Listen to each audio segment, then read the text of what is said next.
स्वागत है आपका हमारे चैनल पर, जहां हम आपको दुनिया की बेहतरीन किताबों का ज्ञान सरल और प्रभावशाली तरीके से समझाते हैं। आज हम बात करने जा रहे हैं एक ऐसी अद्भुत किताब की जिसने लाखों लोगों की जिंदगी को बदलकर उन्हें सच्ची खुशी और आंतरिक शांति का मार्ग दिखाया है। हम बात कर रहे हैं एकहार्ट टॉल की प्रसिद्ध किताब द पावर ऑफ नाउ की। यह किताब हमें सिखाती है कि कैसे वर्तमान पल में जीकर हम अपने जीवन को नई ऊर्जा और सुकून से भर सकते हैं। आज की तेज रफ्तार जिंदगी में जहां हमारा मन या तो अतीत की चिंता करता है या भविष्य की सोच में डूबा रहता है, वहां द पावर ऑफ नाउ हमें वर्तमान के महत्व को समझने का मौका देती है। इस वीडियो में हम आपको बताएंगे कैसे वर्तमान क्षण में जीना हमारे मानसिक तनाव को खत्म कर सकता है, क्यों वर्तमान में रहना ही सच्ची खुशी और सफलता की कुंजी है, कैसे आप अपने विचारों को नियंत्रित करके जीवन में शांति और संतुलन पा सकते हैं, और जीवन में सच्चा आध्यात्मिक जागरण कैसे संभव है।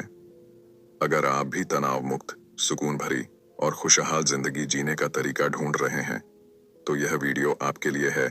इस किताब के विचारों और संदेशों को सरल हिंदी में समझाने के लिए हमने इसे आपके लिए विशेष रूप से तैयार किया है। तो दोस्तों, वीडियो को अंत तक जरूर देखें, क्योंकि इसमें ऐसे अनमोल पाठ हैं जो आपके जीवन को बदल सकते हैं।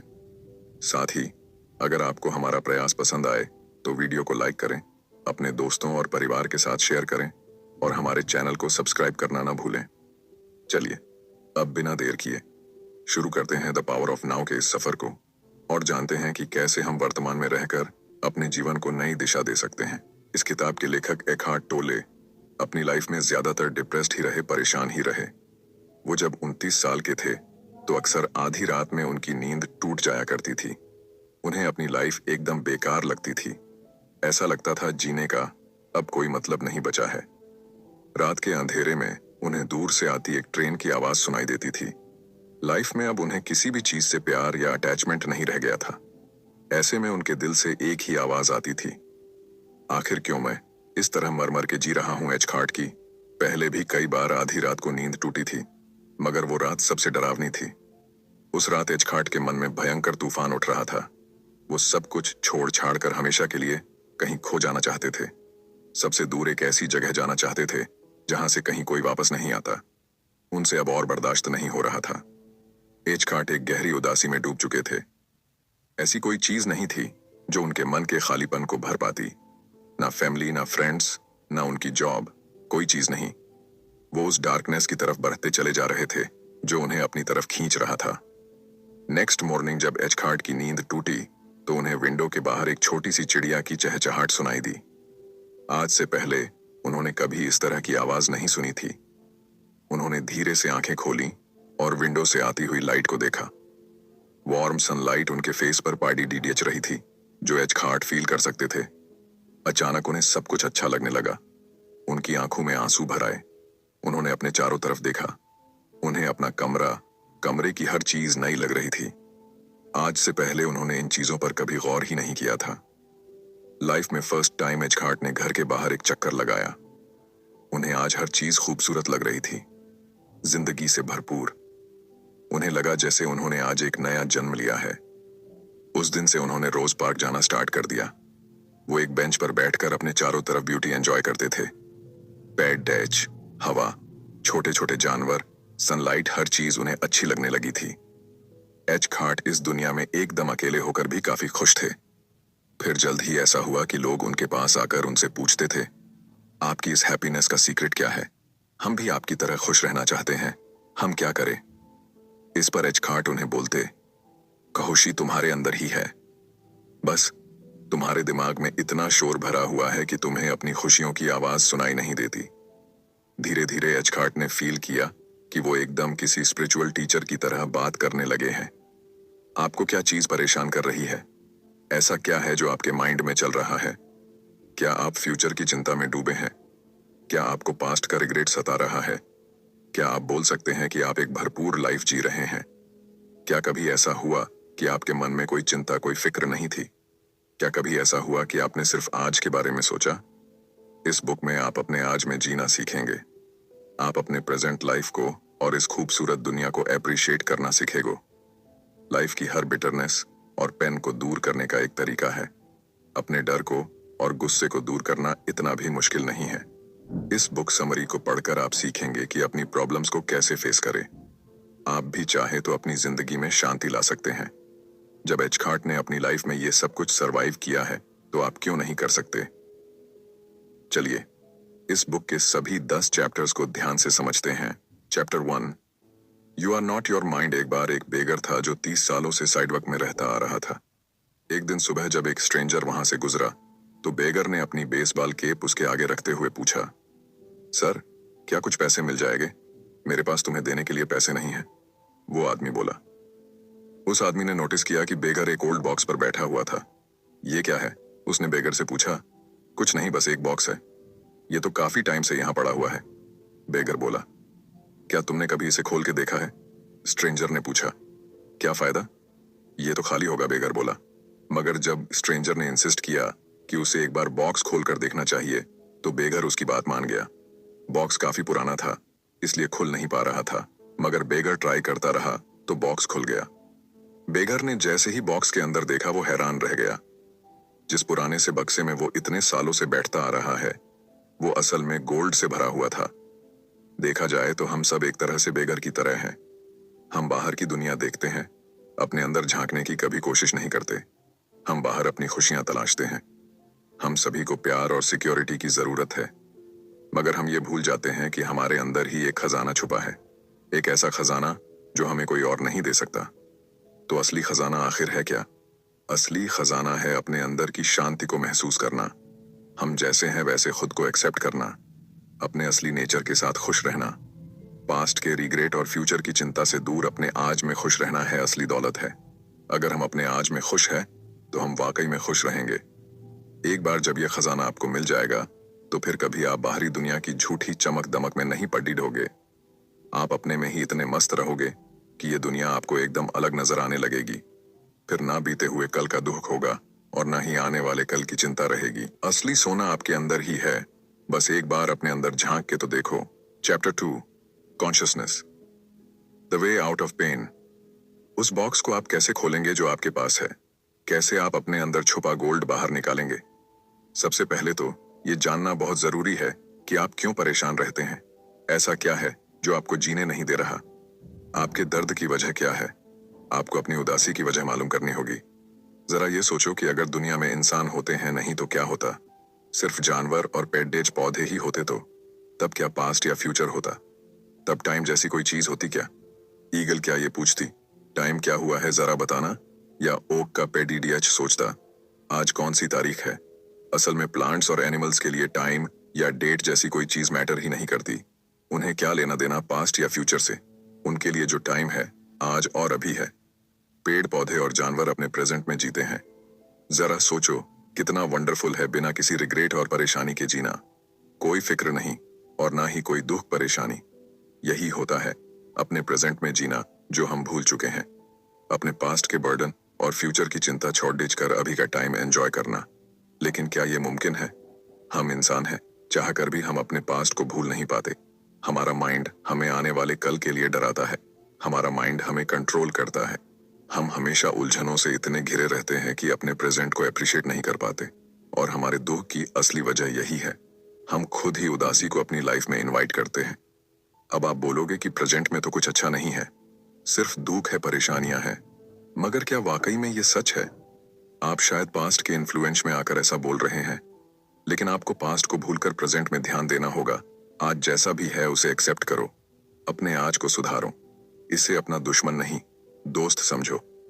एक बार कोशिश तो करो, फिर देखो कैसे ये आपकी लाइफ ट्रांसफॉर्म करता है। Chapter 3, moving deeply into the now. क्या कभी सोचा है लोग कार रेसिंग या माउंटेन क्लिंबिंग जैसी एक्टिविटीज क्यों पसंद करते हैं? वो इसलिए क्योंकि उन्हें लगता है कि वो प्रेजेंट मूवमेंट में है। कितनी अजीब बात है ना?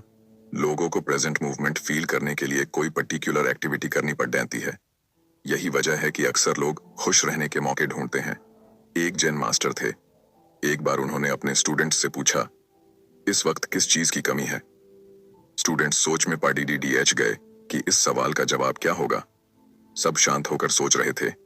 बस यही वो चीज थी जो शोर में नहीं मिलती, यानी शांति। किसी को भी शांत रखने के लिए ये कितनी सिंपल सी एक्सरसाइज है। कहने का मतलब है कि आपको अपने अंदर की शांति और खूबसूरती महसूस करने के लिए किसी ऊंचे पहाड़ पर चढ़ने की जरूरत नहीं है। काम पर जाते हुए या सिटी का चक्कर लगाते वक्त आपने रास्ते में कई सारे पेड़ डीडीएच देखे होंगे। आप इन पेड़ डीडीएच पौधों को शायद ही कभी नोटिस किया होगा, क्योंकि अक्सर हम लोग अपनी ही परेशानियों में खोए रहते हैं। अगर हो सके तो कभी इन पेड़ों के साए में बैठकर कुछ पल शांति से बैठो, रिलैक्स करो, या अपनी विंडो के बाहर किसी पेड़ को गौर से देखो। आपको कुछ डिफरेंट फील होगा। आप देखोगे कि ये पेड़ पौधे कितने ब्राइट, कितने कलरफुल हैं। ये आपके वर्क प्लेस और घर के पास की किसी भी इमेज से एकदम अलग है। बेशक कुछ टाइम के लिए ही सही, इन मोमेंट्स को फील करो। पेड़ों की फ्रेश एयर में सांस लो। आप फील करोगे कि आपका माइंड रिलैक्स हो गया है। वो सारी परेशानियां जो कुछ वक्त पहले आपकी माइंड में थीं, उन सबको आप कुछ देर के लिए एकदम भूल गए हैं। एक सुकून सा आपके अंदर है। जिस वक्त आप सुबह उठकर ये सोचते हैं कि काश मैं यहां से कहीं दूर होता या होती, उस वक्त दरअसल आप अपने रिस्पॉन्सिबिलिटीज से भागना चाहते हैं। आपके माइंड में ढेर सारी बातें घूमती हैं। आपको उन चीजों की फिक्र सताती है जो आपको अचीव करनी है, और उस वक्त आपके दिमाग में बस एक ही बात होती है कि अब खुश रहने का और एक्साइटमेंट का अगला मौका कब मिलेगा। कब आप अपना फेवरेट फूड फिर से खाओगे, कब आप कोई थ्रिलिंग एक्टिविटी करोगे, कब आपको कोई ऐसा मिलेगा जो आपकी लाइफ कंप्लीट करेगा। लेकिन आप सिर्फ वेट करते रहते हैं, और इस चक्कर में आज की छोटी छोटी खुशियों को एंजॉय करना भूल जाते हैं। आप अपने आसपास नहीं देखते, बस फ्यूचर की चिंता में रहते हैं, और यही रीजन है कि हम कभी भी सेटिस्फाई नहीं हो पाते।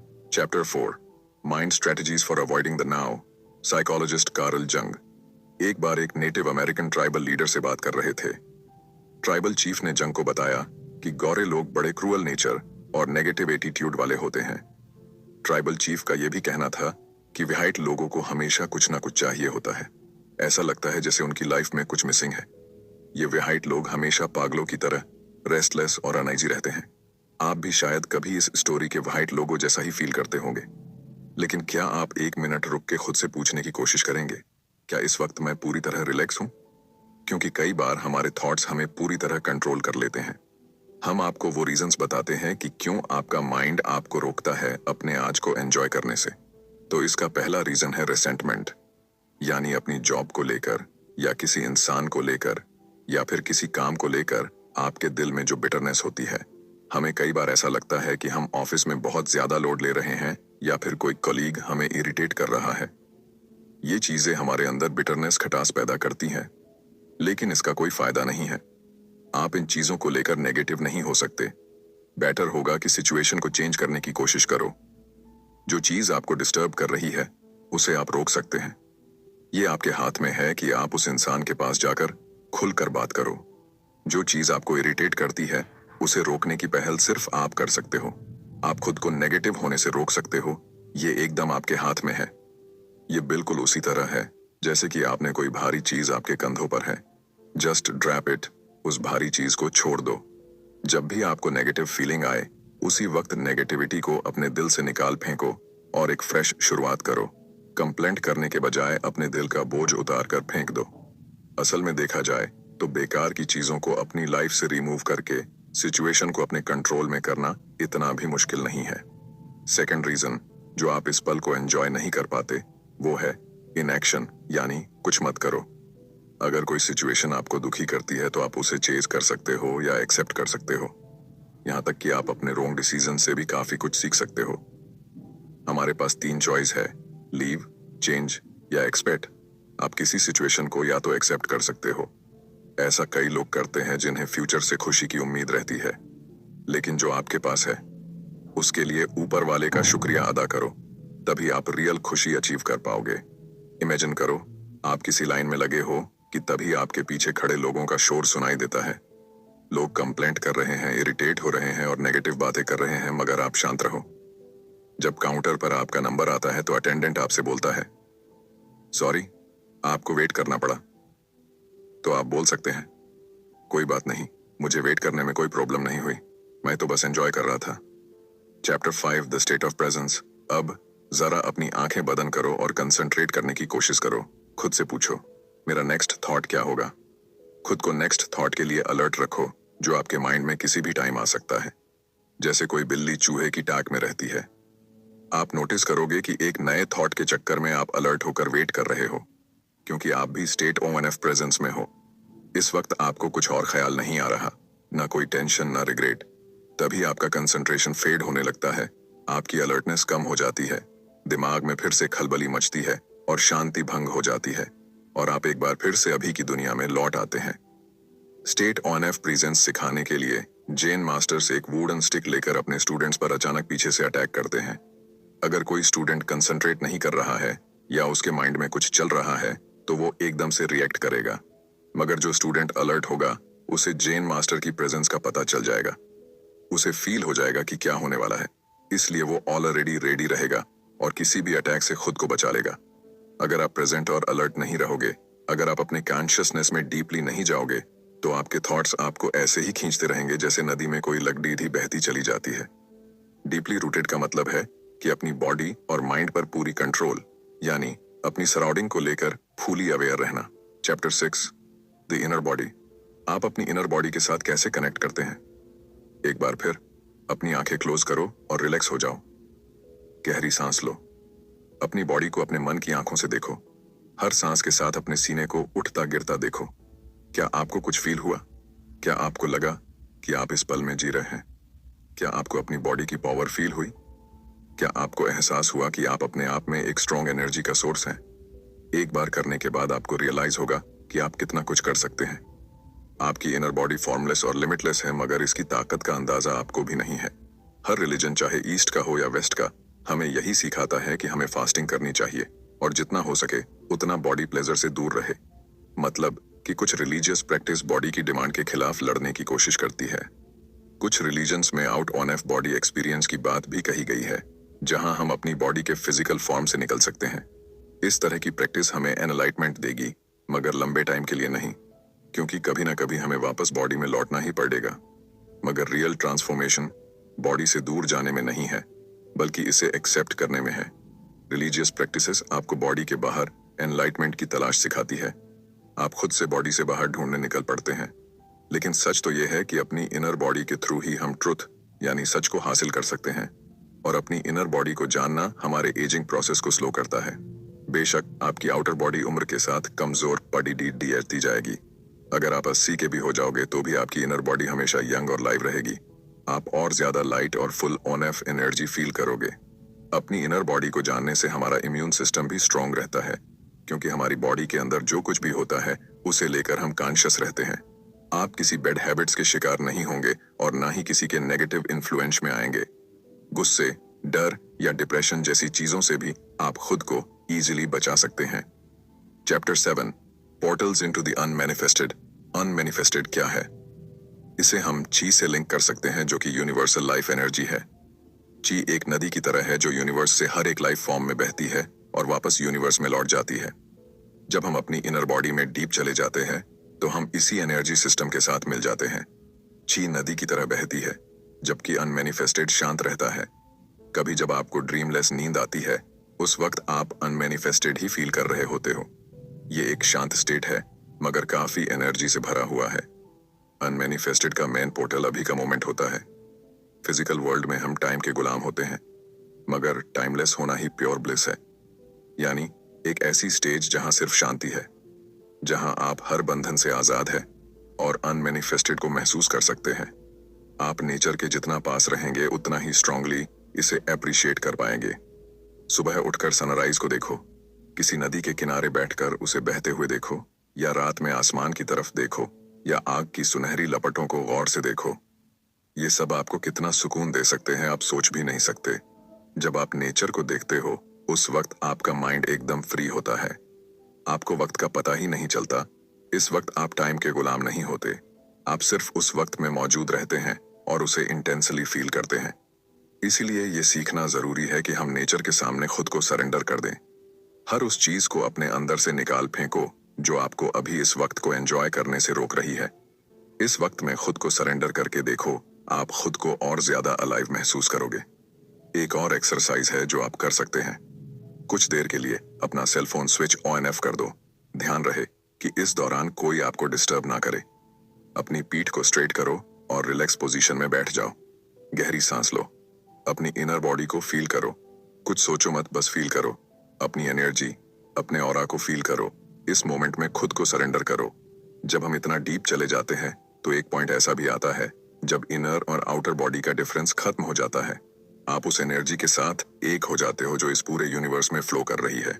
Chapter 8, enlightened relationships. एक आदमी और एक औरत मिलते हैं और दोनों में प्यार हो जाता है। उस औरत से मिलने के बाद उस आदमी को एक कंप्लीटनेस का एहसास होता है। जब भी वो उससे मिलता है उसे लगता था जैसे दुनिया में उन दोनों के अलावा और कोई नहीं है। उसे फील होता था जैसे दोनों एक हो गए हैं। और वो औरत भी उस आदमी के प्यार में पूरी तरह से डूबी हुई थी। उसे अपने स्पेशल होने का एहसास होता था। उन दोनों का ये रिश्ता एकदम परफेक्ट था। फिर वो आदमी धीरे धीरे डिमांडिंग होने लगा। उस औरत के प्यार का नशा उस पर कुछ ऐसा चढ़ा कि वो उसे लेकर पजेसिव हो गया। उसे डर था कहीं वो उसे छोड़कर चली न जाए। वो औरत भी जेलस और पजेसिव फील करने लगी। वो उसे ब्लैकमेल करती थी, उस पर इल्जाम लगाती थी। रिलेशनशिप की शुरुआत में दोनों में बद्धा प्यार था, मगर थोड़े दिनों बाद ही उनके रिश्ते में दरार पड़ने लगी। अब उनके बीच लव हेट रिलेशन था। कभी दोनों एक दूसरे के बेहद करीब आ जाते और कभी एक दूसरे से नफरत करने लगते। वो दोनों कभी एक दूसरे को हर्ट करते तो कभी एक हो जाते थे। और इसी वजह से अब उनका रिश्ता प्लेजर से ज्यादा तकलीफ देने लगा था। उनके बीच खुशियों की जगह अब दर्द ने ले लिया। और एक दिन फाइनली दोनों के बीच ब्रेकअप हो गया। तो क्या कभी उनके बीच प्यार था भी या नहीं, या सिर्फ एक अट्रैक्शन था? दोनों को एक दूसरे की सिर्फ एक एडिक्शन थी, जैसे अक्सर लोगों को किसी फूड, अल्कोहल या ड्रग्स की होती है। आप जब किसी को सिर्फ अपना पेन रिलीव करने के लिए, अपने अंदर के खालीपन को भरने के लिए चाहते हो, तो ऐसे रिश्तों का यही हाल होता है। और एक बार एक्साइटमेंट खत्म होने के बाद जो सैडनेस होती है, जो दुख होता है, उसकी कोई इंतहा नहीं है। मगर सवाल ये है कि एक एनलाइटेंड रिश्ता कैसे बनाया जाए? हम किसी के साथ कैसे हमेशा खुश रहे? इसका एक सिंपल आंसर ये है कि जिसे भी आप चाहे उसे पूरे दिल से एक्सेप्ट करो, उसकी कमियों और खूबियों के साथ। उसे चेंज करने की कोशिश मत करो, उसे वैसे ही अपनाओ जैसा उसका ट्रू नेचर है। जब आप किसी को बदलने की कोशिश करते हो तो वही सारे दर्द की वजह है। इसलिए एक्सपीरियंस हमें और ज्यादा प्यार और खुशी के साथ एक पीसफुल लाइफ जीने के लिए इंस्पायर करता है। मगर सच्चा प्यार आखिर होता कब है? अगर कोई अकेला है बिना किसी पार्टनर के, तो क्या उसे सच्चा प्यार नहीं मिलेगा? क्या प्यार किसी दूसरे से ही हो सकता है, खुद से नहीं? हम सबके अंदर सच्चा प्यार छुपा है, इसे बाहर ढूंढने की जरूरत नहीं है। ट्रू लव के मायने है अपने आज में जीना, अपने आप से और अपने आसपास की हर चीज को प्यार करना ही ट्रू लव है। और ये बात सच है क्योंकि सच्चा प्यार कभी छोड़कर नहीं जाता और ना ही नफरत में बदलता है। सच्चा प्यार हमेशा हमेशा के लिए जिंदा रहता है। Chapter 9, beyond happiness and unhappiness. There is peace. एक ओल्ड मैन जो काफी बीमार था, अपने डेथ बेड पर पड्ढा मौत का इंतजार कर रहा था। हालांकि उसकी हालत काफी सीरियस थी, फिर भी उसने किसी रेडिकल ट्रीटमेंट या ऑपरेशन के लिए मना कर दिया था। उस आदमी का एक लॉन्ग प्रोडक्टिव करियर रहा था। उसने अपनी लाइफ में काफी सारे लोगों की हेल्प की थी और काफी कुछ अचीव किया था। उसके लास्ट टाइम में उसके रिलेटिव्स और करीबी लोग उसके पास आकर रोने लगे, मगर वो एकदम शांत था। उस वक्त उसे कितना पेन हो रहा था, ये सिर्फ वो ही समझ सकता था। उसने बड़ी शांति से उन लोगों की तरफ देखा जो उसे मिलने आए थे। फिर धीरे से उसने आखिर बार अपनी आंखें बंद की और हेमशाह के लिए एक गहरी नींद में सो गया। इस स्टोरी से क्या लगता है? क्या मौत हमेशा ही दर्दनाक होती है? क्या हमें मौत से डरना चाहिए? आप कैसे कह सकते हैं कि कोई चीज वाकई में पॉजिटिव है या नेगेटिव? ऐसे बहुत से लोग हैं जो अपनी मिस्टेक्स, डिसेबिलिटीज एंड लॉस के लिए ग्रेटफुल हैं। जानते हैं क्यों? क्योंकि इन लोगों का मानना है कि नेगेटिव सिचुएशन उनकी सबसे बड़ी टीचर है। अपने कॉन्शियसनेस के साथ उन्होंने लाइफ की नेगेटिव सिचुएशंस को पॉजिटिव में बदला। जब आप अपने प्रेजेंट में रहते हो तो पॉजिटिव या नेगेटिव कुछ नहीं होता। तब आप चीजों को एज इट इज एक्सेप्ट करते हो। तब आप बैड सिचुएशंस को ये बोलकर इग्नोर नहीं कर सकते कि हर चीज परफेक्ट है, क्योंकि आप चीजों को होने दे रहे हो। जैसे कि उस ओल्ड मैन ने एक्सेप्ट कर लिया था अपनी डेथ को और वो पीसफुली इस दुनिया से चला गया। उसे कोई डर या रिग्रेट नहीं था। मरते वक्त उसके फेस पर शांति थी। Chapter 10, the meaning of surrender.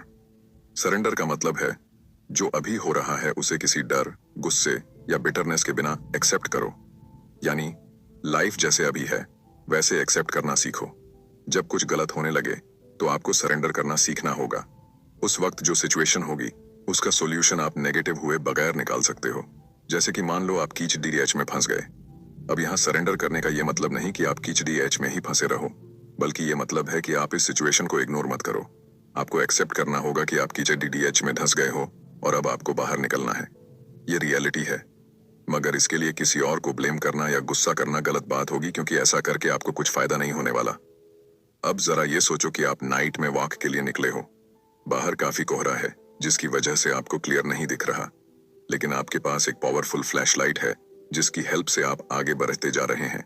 ठीक यही सिचुएशन आपकी लाइफ में भी है। ये घना कोहरा हमारी लाइफ की डिफिकल्ट सिचुएशंस होती है, मगर जो हमारे हाथ में फ्लैशलाइट है वो हमारा कॉन्शियसनेस है, जिससे हम अपना रास्ता बनाते हुए आगे बढ़ते हैं। इस पावरफुल लाइट के साथ चलना कितना आसान हो जाता है। ये आपको चलने में हेल्प करती है और आप अपनी नाइट वॉक एंजॉय कर पाते हो। जब हम अपने सिचुएशंस के साथ सरेंडर करने से इनकार कर देते हैं तो ये दुनिया हमें नेगेटिव लगने लगती है। आपको हर टाइम यही डर रहता है कि अब आगे क्या होगा। क्या होगा अगर कोई डिजास्टर हुआ तो, अगर कोई बड़ी मुसीबत आई तो। आप हर किसी पर शक करने लगते हैं। आपको खुद पे भी यकीन नहीं रहता और इसका इफेक्ट आपकी फिजिकल बॉडी पे भी पड़ डीडीएचता है। आपकी बॉडी वीक हो जाती है। आपको लगता है जैसे आप बीमार हैं। जब भी आपको लगे कि आप इस तरह कोहरे में खो रहे हैं तो याद रखो, एक पावरफुल फ्लैशलाइट आपके अंदर ही मौजूद है। आप शायद ये बोलो कि लाइफ में इतनी चीजें होती हैं, लेकिन हम कहेंगे कि सिर्फ उसी पर फोकस करो जो अभी इस वक्त आपके सामने है, यानी अपने आज पर फोकस करो। उसे हर हाल में सरेंडर करो और एक्सेप्ट करो और फिर उस पर एक्शन लो।